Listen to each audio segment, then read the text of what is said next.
Oh, man. Hey, my Davy! It wasn't just a wholesome family sitcom about role reversal. It was a show where the leads refused to kiss, the child star was exploited by her own mother, and the will they or won't they tension was manufactured torture for everyone involved.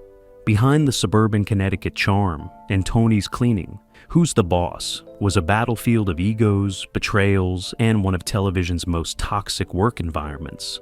These are 20 secrets about Who's the Boss, hidden for decades. And the bonus? The house they lived in belonged to a murdered Hollywood legend. Number 20. Tony Danza and Judith Light despised each other from day one.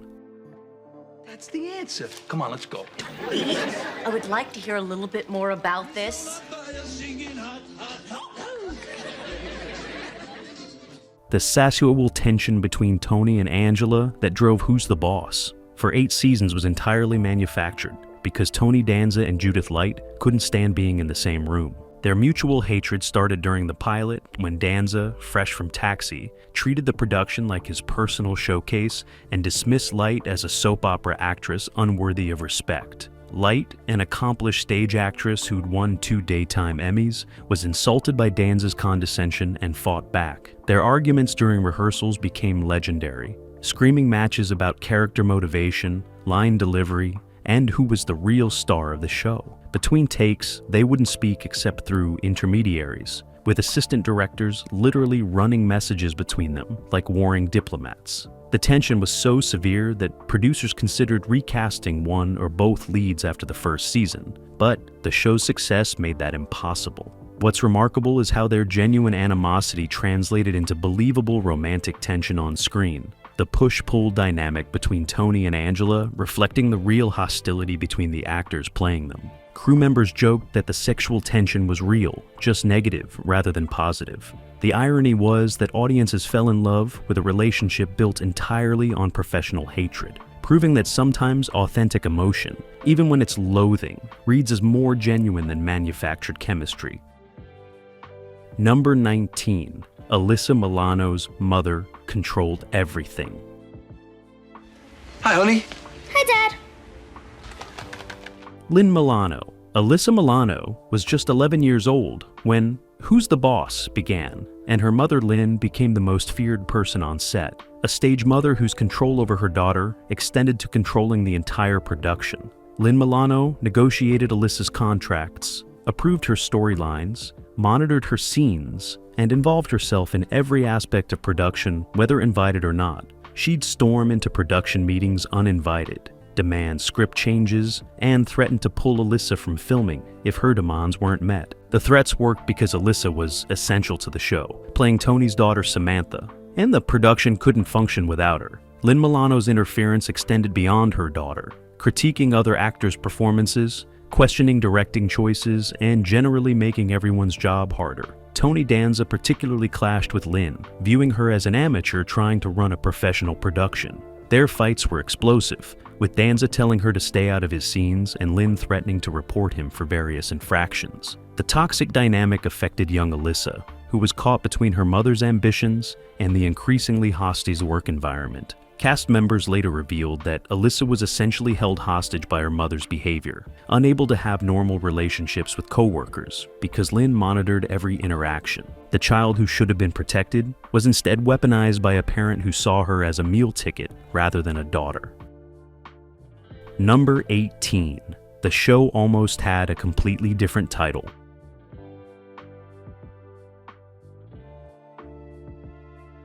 Make you happy. Oh, Angela. 1, 2, 3. Who's the Boss was almost called something far worse that would have culled it before it started. The original title, used throughout development and pilot production, was You're the Boss, which test audiences universally hated for being confusing and uninteresting. Network executives panicked, commissioning dozens of alternative titles, including The Tony Danza Show, Made in Manhattan, decades before the movie, Mr. Mom's House, and most embarrassingly, The Housekeeper. Every title tested poorly, with focus groups finding them either too obvious, too demeaning, or too generic. The final title, Who's the Boss, was suggested almost as a joke by a junior writer, who thought the question format was clever enough to intrigue viewers while clearly indicating the show's role reversal premise. Executives were skeptical, thinking the question mark made it too gimmicky, but desperate for anything that tested better than the alternatives. Surprisingly, Who's the Boss performed well with focus groups who appreciated the playful ambiguity and the way it suggested ongoing tension rather than settled hierarchy. The title became the show's identity, appearing on merchandise, shaping promotional campaigns, and even inspiring storylines that explicitly asked which character was really in charge. But it was chosen from desperation rather than confidence, the least bad option from a development process that had struggled to capture the show's essence in a few words. Number 17, Katherine Helmond, was Woyalf and the crew's only ally. I finally discovered what those parking lot signs mean by severe She called me. She said she's coming in to do the show for me. I was really happy about that. Remember when we were working? Katherine Helmond, who played Angela's mother Mona, was a respected veteran actress who became the show's moral center and the only cast member universally liked by crew and co-stars. While Danza and Light feuded, while Lynn Milano terrorized everyone, Helmond remained professional, kind, and genuinely concerned about the people working around her.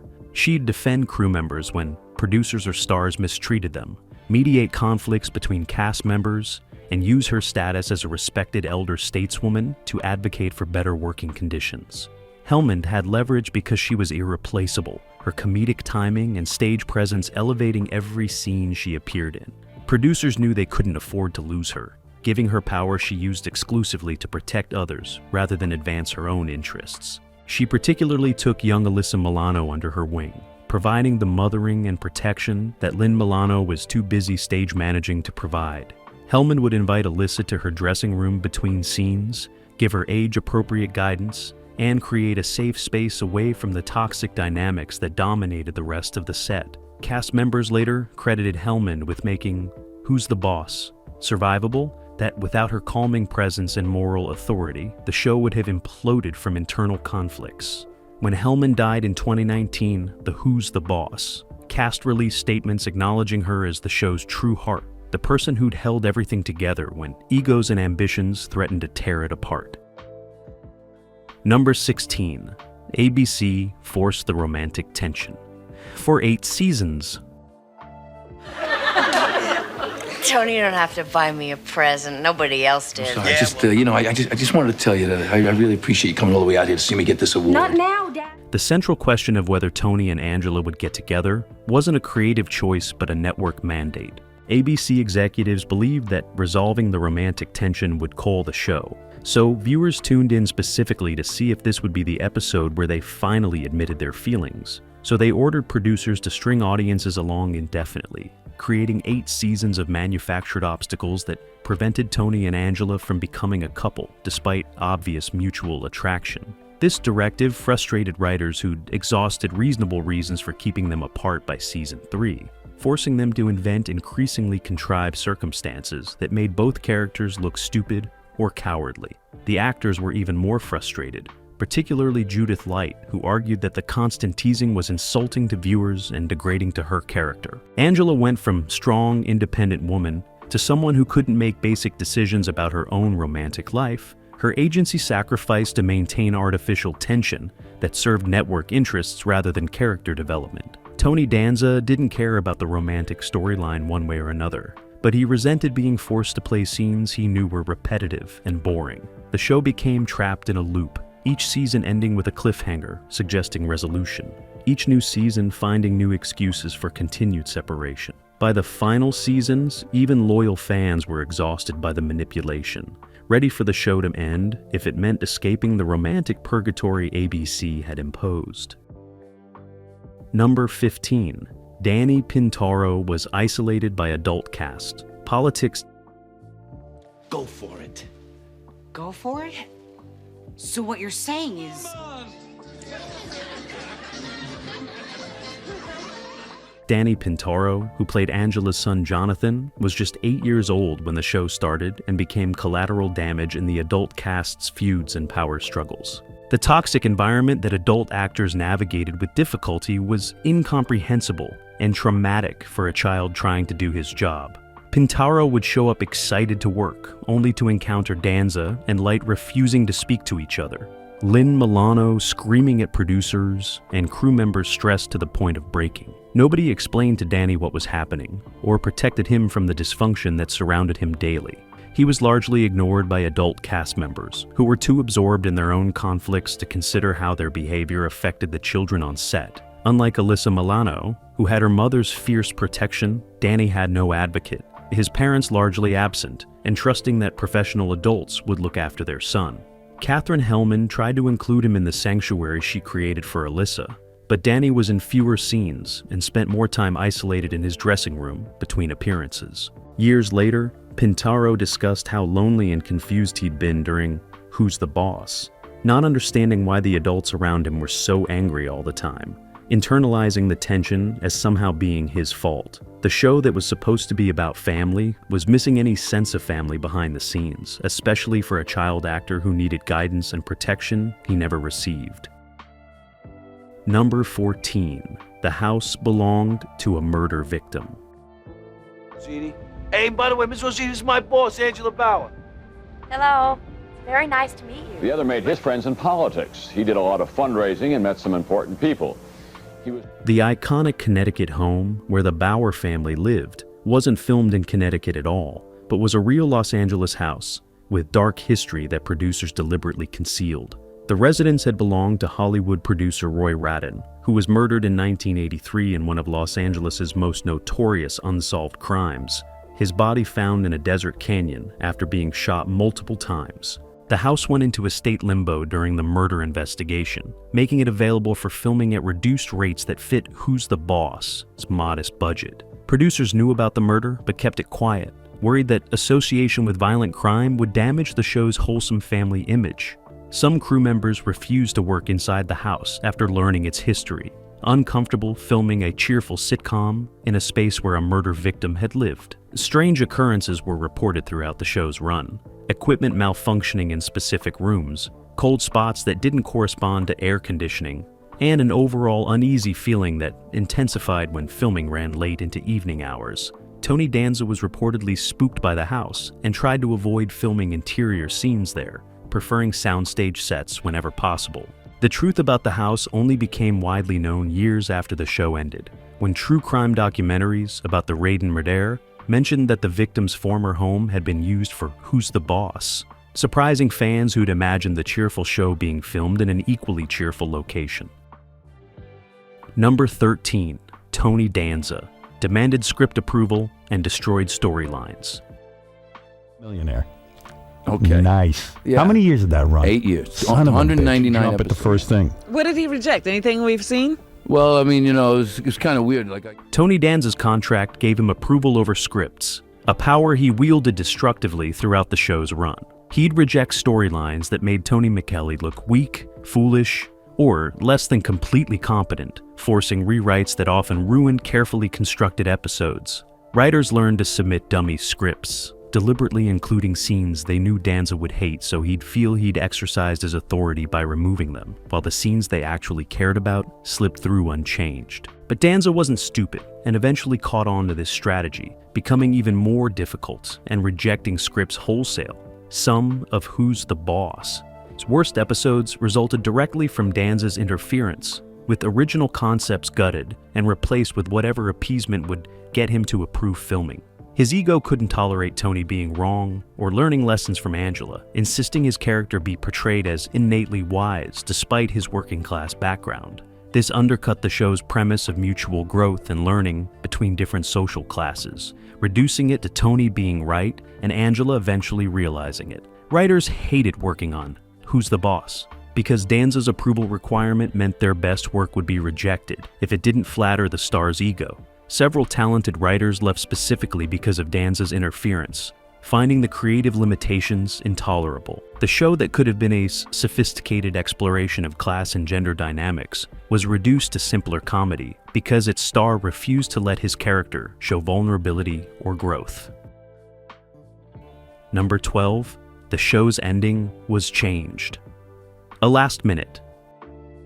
But when you talk, your Adam's apple keeps bobbing up and down, and I can't tie the stupid bow tie. Oh, okay. Sorry.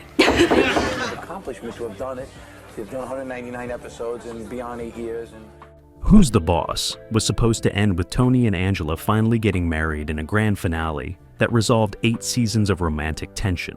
The script was written, approved, and partially filmed when Tony Danza suddenly refused to complete it, arguing that marriage would ruin the characters and betray the show's core dynamic. His objection came days before the finale was scheduled to air, creating panic as producers scrambled to film an alternative ending. The replacement finale that eventually aired was hastily written and poorly received, ending the series ambiguously, without resolving the central relationship that had defined it. Danza's last-minute sabotage infuriated everyone involved, particularly Judith Light, who'd prepared emotionally for a proper conclusion and felt robbed of closure.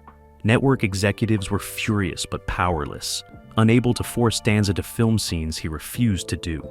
The ambiguous ending confused and disappointed fans who'd invested years in Tony and Angela's relationship, wanting definitive resolution rather than continued uncertainty. Years later, Danza defended his decision, claiming that marriage would have been a betrayal of the show's premise about 2 people from different worlds maintaining their independence. But industry insiders reveal his real motivation was pettier. He didn't want to film romantic scenes with Judith Light, whom he'd despised throughout the show's run. And marriage would have required more intimate scenes than he was willing to perform with her. His personal animosity toward his co-star cost fans the ending they deserved. Number 11. Alyssa Milano's puberty-created production, Crises. You want to be more careful. I am being careful. I'm not dripping blood on the floor.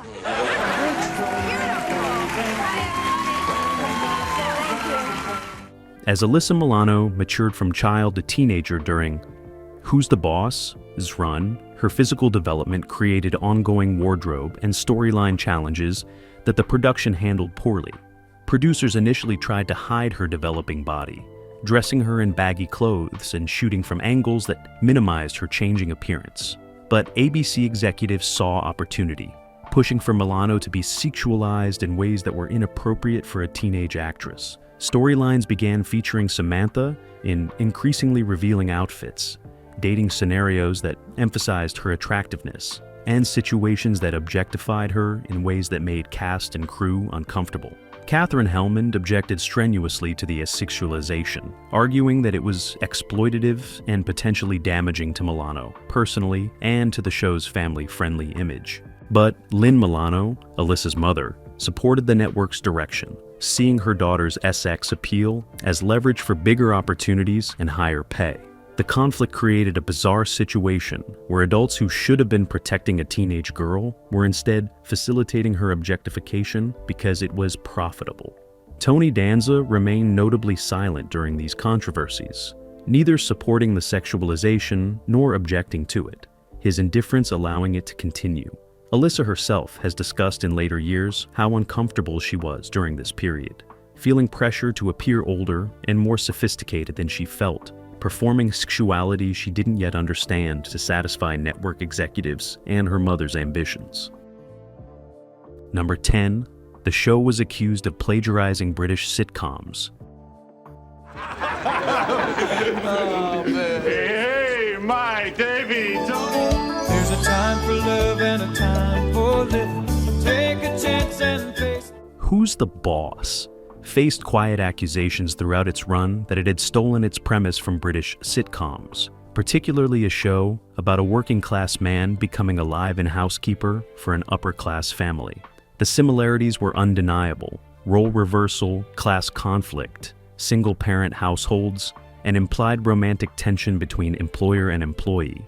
British television producers noticed these parallels and contacted American networks. But legal action was complicated by the difficulty of copywriting broad premises rather than specific execution. A settlement was quietly reached where the creators of Who's the Boss acknowledged being inspired by British television without admitting direct plagiarism, agreeing to pay ongoing royalties that were kept secret from the public and cast. This arrangement was only revealed years later through industry insiders who'd been involved in negotiations.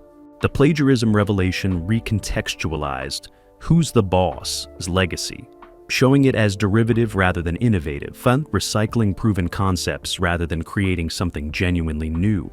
American audiences who'd believed they were watching original television had actually been consuming repackaged British comedy, reformatted for American sensibilities, but essentially the same show that had aired years earlier across the Atlantic.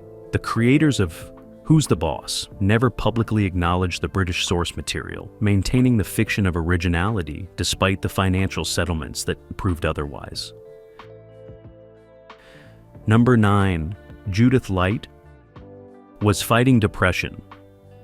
Throughout the series, Yeah, sure. You know how you feel. Yeah, sure. How do you feel? The hair and the throwing the flower at each other, and then the moment where... While playing the successful, confident Angela Bauer, Judith Light was privately battling severe clinical depression that made simply showing up to work a daily struggle. The depression had started years earlier during her soap opera career, but intensified during Who's the Boss, exacerbated by the toxic work environment, her feud with Tony Danza, and the pressure of carrying a hit sitcom. While feeling emotionally dead inside, Light would arrive at the studio early, lock herself in her dressing room, and cry for hours before forcing herself to perform scenes that required energy and warmth she didn't genuinely feel. She became an expert at compartmentalizing, switching on a smile and professional demeanor the moment cameras rolled, then immediately retreating back into darkness between takes. Cast members noticed something was wrong, but misinterpreted her withdrawal as aloofness or diva behavior, not recognizing the signs of serious mental illness. Katherine Helmond was the only person who understood what Light was experiencing, having battled her own depression years earlier, and she tried to provide support, without pushing Light to discuss what she clearly wanted kept private. Light sought therapy and medication, but struggled to find treatment that worked, spending years trying different approaches while maintaining her performance on the show.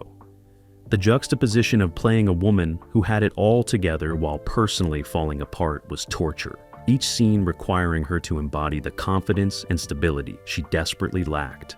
Light has since spoken openly about this period, describing it as the darkest time of her life, when success and recognition meant nothing because depression had stolen her ability to feel joy or satisfaction about anything she accomplished. Number 8. The show's theme song caused a massive royalties fight.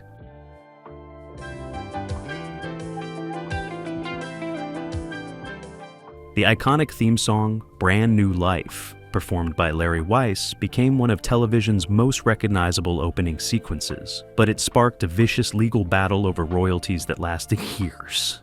The song was written by multiple composers who'd worked together on the demo, but when Who's the Boss became a hit, and the theme song generated substantial royalty payments, disputes erupted over who deserved what percentage. One composer claimed he'd written the melody but been cut out of official credits.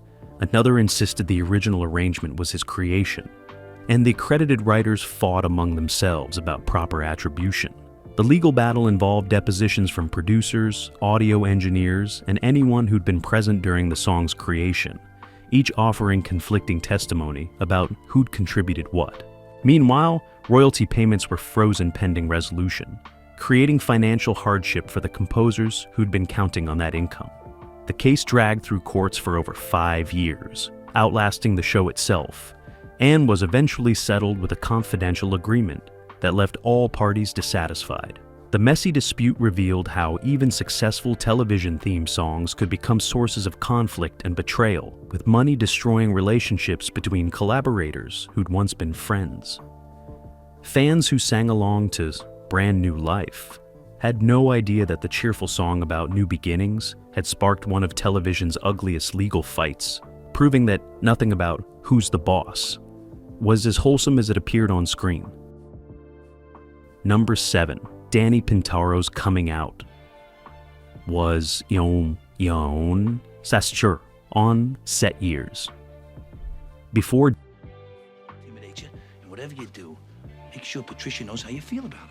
First, I have to with anybody hearing that they've got some sort of terminal cancer or something. Danny Pintaro publicly came out as gay in 1997, years after Who's the Boss ended, but his sexuality had been an open secret on set since he was a teenager. The cast and crew knew, having witnessed Danny's struggles with his identity during adolescence, but everyone maintained silence to protect him from public scrutiny and potential career damage. The silence wasn't entirely altruistic. Producers also worried that revelation of a gay cast member might hurt the show's family-friendly image and cost them conservative viewers. Danny experienced this enforced closet as a form of protection and imprisonment simultaneously. Grateful not to be exposed, but resentful that his identity had to be hidden, like something shameful. The pressure to maintain heterosexual appearances while filming a wholesome sitcom contributed to Danny's difficulties during and after the show, including substance abuse problems he's since discussed publicly. Tony Danza's response to Danny's sexuality was reportedly cold, maintaining professional distance and avoiding any conversation about Danny's personal life. Judith Light, by contrast, was supportive and protective. Having become an advocate for LGBTQ rights through her theater work, Katherine Hellman treated Danny's sexuality as completely normal and unremarkable, which was exactly what he needed from at least one adult in his life. The contrast in reactions revealed the range of attitudes on set, from genuine acceptance to uncomfortable tolerance to outright hostility disguised as professional neutrality. Years later, Danny acknowledged that the enforced secrecy during Who's the Boss had damaged his mental health and delayed his ability to fully accept himself.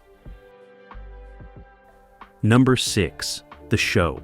Almost had a spin-off that would have destroyed it.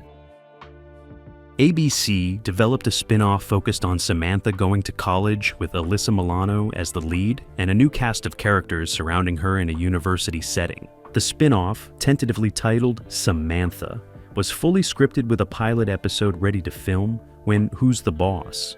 Producers realized the spin-off would contractually require them to write Samantha out of the parent show. This created an impossible situation where the spin-off's success would necessitate removing one of Who's the Boss?'s core characters, likely culling both shows in the process. Negotiations became hostile, with Milano's representatives pushing for the spin-off opportunity, while Who's the Boss?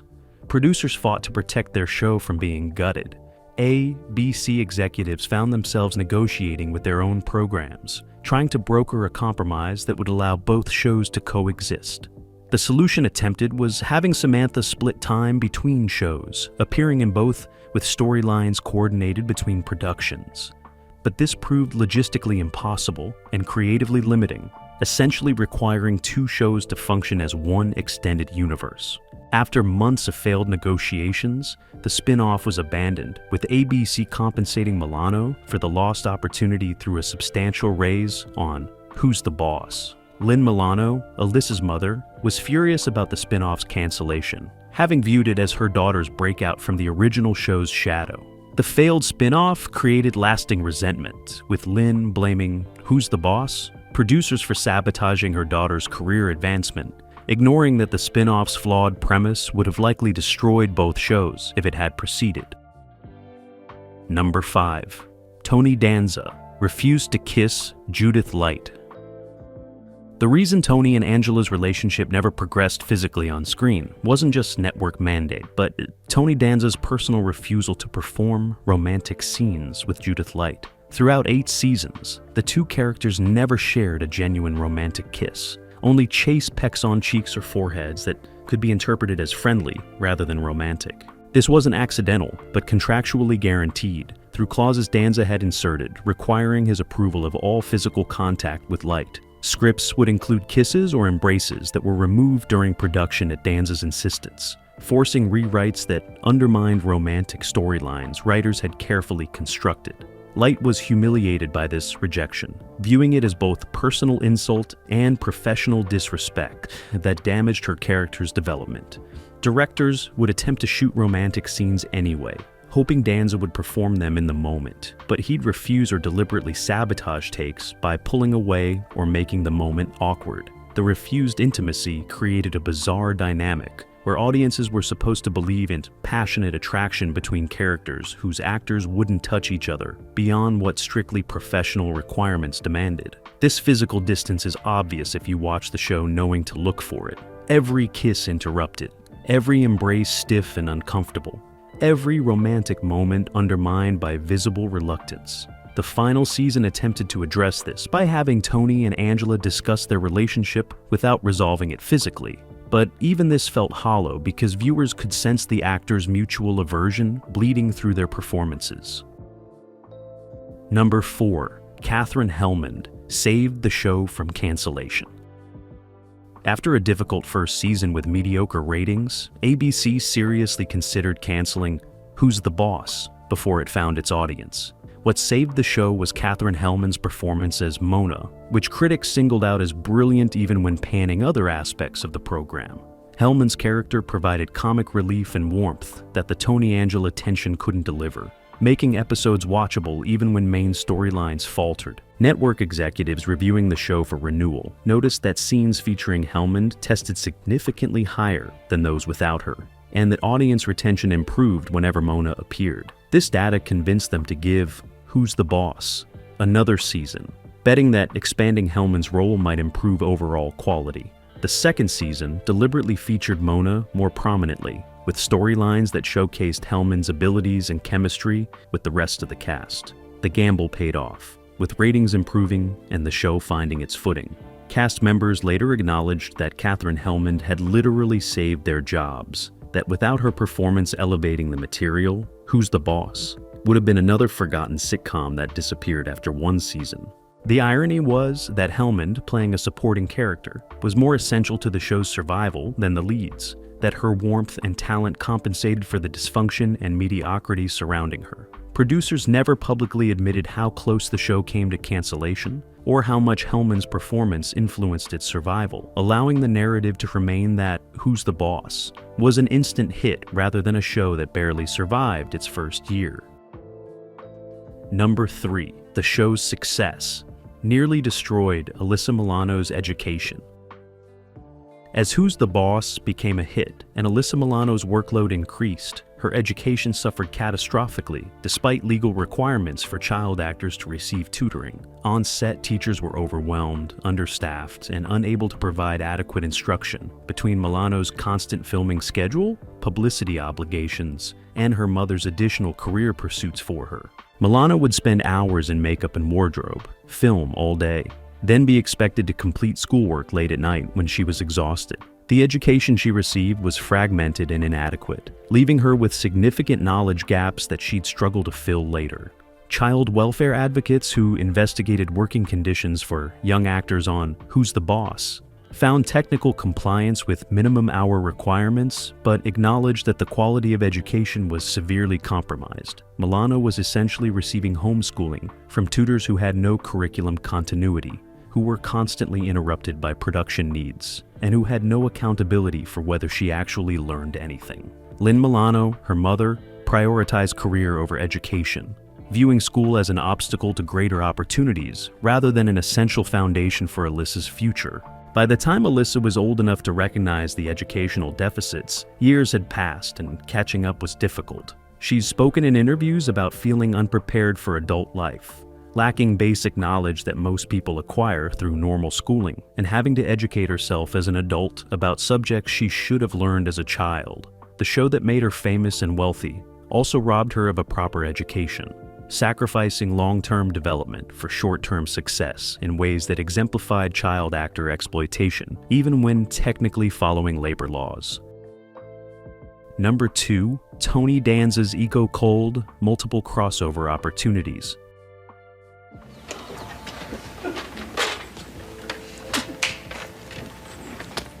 Who's the Boss existed in the same universe as several other ABC sitcoms, with opportunities for crossovers that could have benefited all shows involved.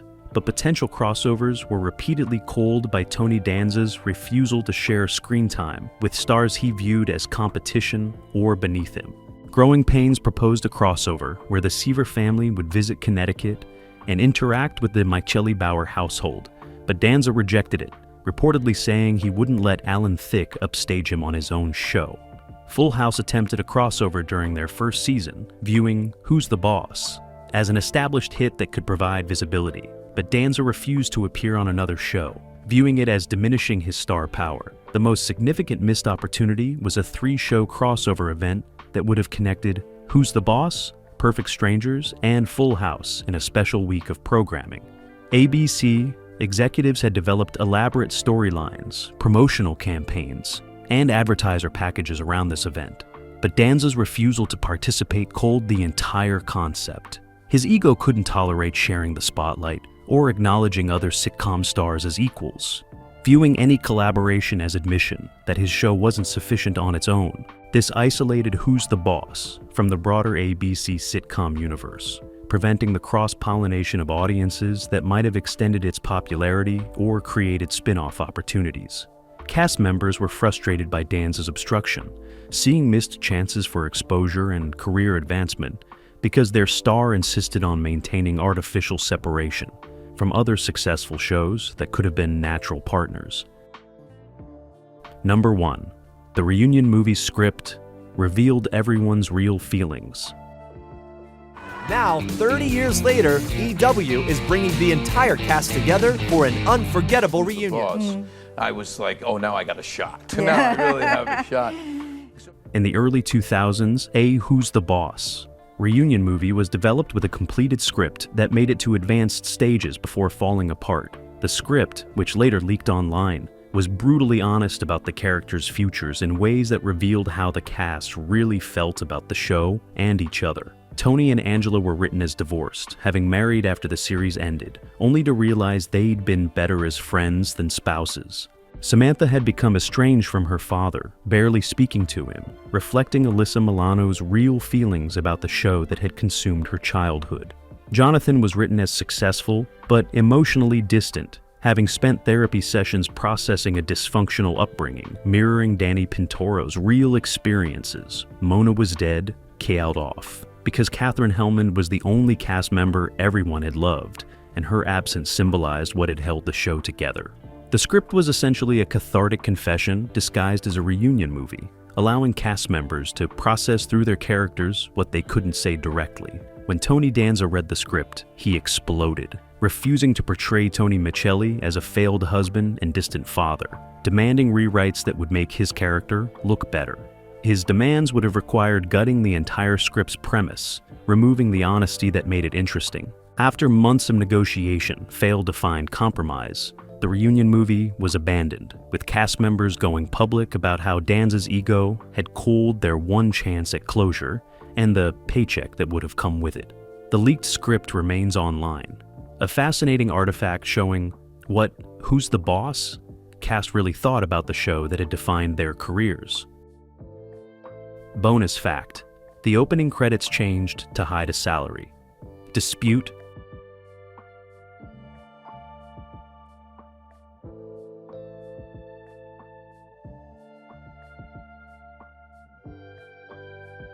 The opening credits of Who's the Boss? Changed drastically between seasons 1 and 2, but the reason had nothing to do with creative vision. During season 1 renegotiations, bitter salary disputes erupted among cast members, particularly between Tony Danza and Judith Light over who deserved top billing and higher pay. The arguments became so heated that producers decided to completely redesign the opening sequence to avoid having to choose whose name appeared first or more prominently. The new credits featured all names appearing simultaneously in different positions across the screen, a compromise that satisfied no one but prevented open warfare. What appeared to viewers as a creative refresh was actually a legal and contractual solution to ego battles that threatened production. The change cost tens of thousands of dollars to produce and implement, money that came directly from the production budget and resulted in cost-cutting elsewhere. Sets became cheaper, guest stars less prominent, and certain planned episodes were simplified or eliminated entirely because the money had been spent resolving a credits dispute that most viewers never even noticed. Katherine Hellman later joked that the show should have kept the original credits and let Danza and Light fight it out, that the money wasted on redesign could have been better spent on literally anything else. The sanitized opening credits that viewers saw each week represented one of television's most expensive compromises, a solution to dysfunction that cost a fortune while solving nothing, as Danza and Light continued feuding regardless of whose name appeared where in the fancy new sequence. Who's the Boss? Sold us heartwarming role reversal. while hiding feuding stars who refused to kiss, a child star exploited by her own mother, and toxic dysfunction masked by laugh tracks. The show that asked who's in charge was actually controlled by egos, contracts, and one star's refusal to share anything, including basic human decency. Subscribe to discover what other beloved sitcoms hid behind their wholesome facades while pretending to be a family entertainment.